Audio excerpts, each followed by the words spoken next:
असंभव कुछ नहीं होता दोस्त। ये परिकल्पनाएं हैं खाली। और मैं आज तो आपको अपनी ईमानदारी से कुछ साल के तजुर्बे से निचोड़ निकाल करके आपको बता सकता हूँ कि इस दुनिया में असंभव नाम की कोई चीज़ नहीं होती। एक उदाहरण देता हूँ। किसी ने कहा था इंसान कभी भी चंद्रमा पे नहीं पहुँच सकता। पृथ्वी विज्ञान की अधिकतम सीमा है। डॉक्टर लीवी फॉरेस्ट मशहूर वैज्ञानिक हुए, बहुत बड़े साइंटिस्ट हुए। एक स्टेटमेंट इन्होंने पास किया था 1955 में, 1955 में। ही पास द स्टेटमेंट कि इंसान कभी भी चंद्रमा पर नहीं पहुंच सकता। It is impossible for a human being cross Indian globe, earth globe. और पृथ्वी विज्ञान की अधिकतम सीमा है। लेकिन किसी बहरे ने इस बात को सुना नहीं और पहुंच गया एक आदमी अपना बस्ता उठाकर, जिसका नाम था नील आर्मस्ट्रॉन्ग। स्पेस जर्नी उसके बाद तो ऐसी हो गई जैसे आप और मैं अभी कहीं घूम आते हैं। लॉर्ड केल्विन दूसरा उदाहरण, बहुत बड़े साइंटिस्ट हुए। उनका स्टेटमेंट आया कि सिर्फ पक्षी उड़ान भर सकते हैं, हवा से भरी मशीनों का उड़ान भरना नामुमकिन है क्योंकि ग्रेविटी उसको गिरा देगी। लेकिन तमाचा मारा दो भाइयों ने, राइट ब्रदर्स। जी हाँ, इन दोनों भाइयों ने तमाचा मारा उन लोगों के मुंह पर, तमाचा मारा उस सोसाइटी पर जो कहते थे कि कुछ भी लोहा जो उड़ सकता है वो ग्रेविटी गिरा देगी, उड़ नहीं पाएगी। 16 साल लग गए जहाज का निर्माण करने में। साइकिल के स्पेयर पार्ट को उड़ा डाला उन्होंने। असंभव कुछ भी नहीं है। ये बात भंवरे को कही जाती थी कि भंवरा वायु के सिद्धांत से उड़ नहीं सकता क्योंकि उसका शरीर उसके पंख से भारी है। लेकिन भंवरा साला किसी स्कूल में नहीं गया। माई डॉक्टर टोल्ड मी, ये तीसरा उदाहरण दे रहा हूँ आपको। एक डॉक्टर ने एक एथलीट को कहा कि तुम कभी चल नहीं सकोगी। उस एथलीट ने डॉक्टर की बात ना सुनकर अपनी माँ की बात सुनी। डॉक्टर ने कहा तुम कभी चल नहीं सकोगी, लेकिन माँ ने कहा तू चल सकती है।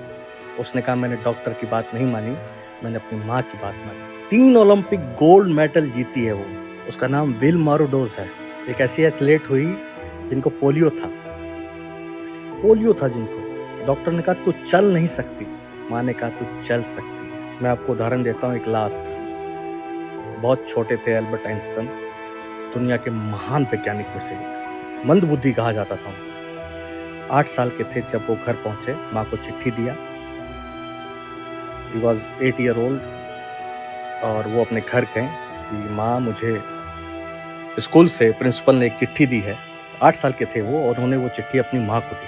वो चिट्ठी उनके माँ के नाम थी। प्रिंसिपल ने ये लिख के भेजा कि आपका बच्चा अभिलक्षण प्रतिभाशाली से धनी है, ग्रेट पावर है इसके अंदर। बाद में बहुत बड़े साइंटिस्ट बने। मंदबुद्धि बचपन में कहा जाता था। आपका बच्चा, उसमें लिखा था आपका बच्चा बहुत प्रतिभाशाली है, इसके असीम संभावना है। तो हमारा स्कूल, हमारा मैनेजमेंट, हमारी टीचर इस लायक नहीं है कि आपके बच्चे को हम अच्छी एजुकेशन दे सके, अच्छी शिक्षा दे सके। हम लायक नहीं है कि आपके बच्चे को पढ़ा सके। और उसकी माँ ने पढ़ते पढ़ते आंखों में आंसू ले आए। उन्होंने अपने बच्चे को कहा तू स्कूल नहीं जाएगा क्योंकि तेरा टीचर तुझे इस लायक नहीं समझता।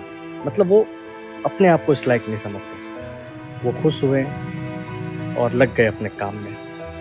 कुछ टाइम बाद उनकी माँ का निधन हो गया और बाद में वो बहुत बड़े साइंटिस्ट हुए। जब उनकी माँ का निधन हुआ और एक दिन वो अपना मकान शिफ्ट कर रहे थे, तो मकान शिफ्ट करने के दौरान किसी एक कोने में उनको वो ही लेटर फोल्ड अवस्था में मिला।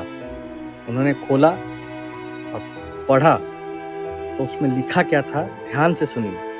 उसमें ये लिखा था कि आपका बच्चा मंदबुद्धि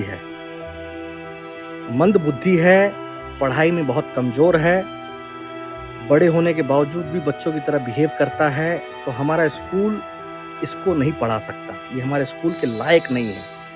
जबकि माँ ने उल्टा पढ़ा था, नहीं वो सब कर सकता है, तुम बहुत इंटेलिजेंट हो, तुम्हारे आसपास का एटमॉस्फेयर ऐसा है, तुम बहुत बड़े बनोगे।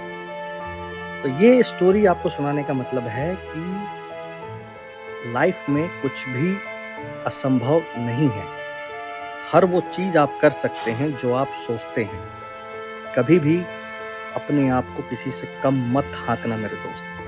जो आप कर सकते हैं वो साला किसी का बाप नहीं कर सकता। जो आपको कहे ना कि तू कर नहीं सकता, साले को तमाचा मारो। साले तू नहीं कर सकता, मैं कर सकता हूँ। वो कभी भी लाइफ में हार मत मानो। प्रॉब्लम्स सबके लाइफ में होती है। Problems are the sign of life. जब तक जिंदा रहोगे समस्या रहेगी। एक कोट बोल के इस वीडियो को ख़त्म करता हूँ मैं। मुसीबतें चाय में जमी हुई मलाई की तरह है। कामयाब आदमी वही है जो मलाई को फूंक मार के हटाए और चाय पी जाए। तो मुसीबतें लाइफ में आएंगी, उसको मलाई की तरह हटाओ और आगे बढ़ो। Thank you.